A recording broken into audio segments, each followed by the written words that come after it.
नमस्कार मित्रांनो, युवा शेतकरी या लाडक्या युट्यूब चॅनलमध्ये मी अक्षय पुन्हा एकदा आपल्या सर्वांचं स्वागत करतो.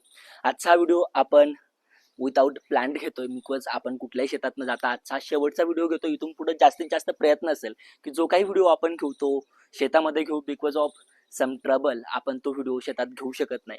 आजचा हा टॉपिक अतिशय महत्त्वाचा आहे. तुम्ही थंबनेलमध्ये वाचलं असेल किंवा टायटल बघितलं असेल की जे शेतकऱ्याचं अतिशय जास्त प्रमाणात नुकसान करतो तो म्हणजे तिरंगा व्हायरस.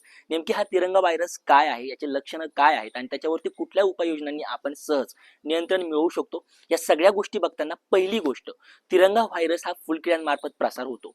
आता फुलकिडे आपले टोमॅटो हे पिकात जेव्हा 30 ते 40 दिवसाचं पीक होतं तेव्हा दिसायला लागतात. तर आपलं जे पीक आहे ते संपेपर्यंत हे आपल्या पिकामध्ये असतात. तर पहिली गोष्ट शेतकऱ्याला क्लिअर करायची की जी फुलकिडे जे आहेत त्यांच्यावरती नियंत्रण मिळवणं अतिशय गरजेचं आहे. जर आपण नियंत्रण मिळवलं तर ह्या रोगावरती अतिशय सटल पद्धतीनं आपण नियोजन करू शकतो. दुसरी गोष्ट, जी ह्या फुलकिड्यांची जी लाईफ असते ती 14 ते 32 दिवसांचा यांचा जीवनक्रम असतो. या 14 ते 32 दिवसामध्ये ते 12 ते 15 पिढ्या बदलतात. या पिढ्या बदलत असताना आपल्याला अतिशय महत्वाची गोष्ट की यांच्यावरती वार करायचा आहे. मग आता हा जो विषाणू आहे हा आपल्या पिकामध्ये आपला जो पान असतो त्या पानांमधलं रस शोषण्याचं काम करतो. जेव्हा हा रस शोषून घेतो त्यावेळेस पानं चुरगळले जातात, मोडून जातात. काही वेळेस नवीन जे फळं असतात त्यांच्यावरती तांबेऱ्या कलरचा जो चट्टा दिसतो हा चट्टा हा तिरंगा व्हायरसचं प्रमाण आहे. या फुलकिड्यांमार्फत टॉस्को नावाचा व्हायरस आपल्या पिकामध्ये इंटर करतो आणि ह्या टॉस्कोने इंटर केल्यानंतर शेतकऱ्याला प्रॉब्लेम हा येऊन जातो की जेव्हा टॉस्को येतो तेव्हा तिरंगा व्हायरसचं जे प्रमाण आहे ते अधिक दिसतं. आणि तिरंगाचं प्रमाण असलं की मार्केटमध्ये आपल्याला आपलं जे पीक आहे ते विकण्यासाठी अडचण येतात. मग हे येऊच नाही याच्यासाठी काही उपाययोजना आहेत. आता याच्यावरती शाश्वत असं काही उपाययोजना नाही आहेत की जसं तिरंगाला आपण सहजपणे कंट्रोल करू शकतो. पण सहज कुठलाही विषाणू असला, कुठलाही व्हायरस असला तर त्याच्यावरती दोनच गोष्टी आपल्याला करायच्या आहे. पहिली गोष्ट, आपल्या पिकाला सुदृढ ठेवायचं आहे आणि जे रसशोषक किडे त्यांच्यावरती नियंत्रण मिळवायचं आहे. आज चांगले चांगले दर्जाचे औषध मार्केटमध्ये भेटतात. आता रेट काही असेल, पसंती वेगळी असू शकते, पण मी 2 नावं तुम्हाला सांगणार आहे ज्याचा वापर करून तुम्ही जे फुलकिडे आहे त्यांना सहज कंट्रोल करू शकता.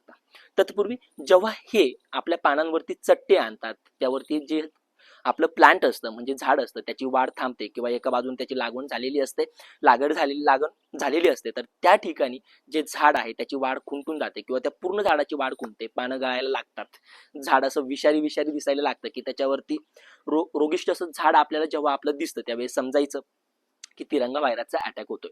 तिरंगावरती उपचार करताना एक गोष्ट, फुलकिडे आपल्या पिकावरती आलेच नाही पाहिजे. याच्यासाठी सुरुवातीच्या स्टेजमध्ये जेव्हा आपण आपल्या पिकाची लागण करतो त्या स्टेजमध्ये याला थांबवणं अतिशय गरजेचं आहे. आणि ते करीत असताना मार्केटमध्ये सिजेंटा कंपनीचं व्हॉलियम फ्लेक्सी हे जे प्रोडक्ट भेटतं चांगलं इन्सेक्टिसाइड आहे. माझ्या अभ्यासानुसार त्याच्यामध्ये थायमॅथॉक्झम व क्लोरोट्रॅनिप्रोल हे 2 घटक येतात आणि हे सिजेंटाचं व्हॉलियम फ्लेक्सी 1 लिटर पाण्यासाठी 1 ml ह्या हिशोबाने तुम्हाला जे काही पाणी लागेल ते पाणी बनवायचं आहे आणि तुम्हाला ड्रिंचिंग याची करायची.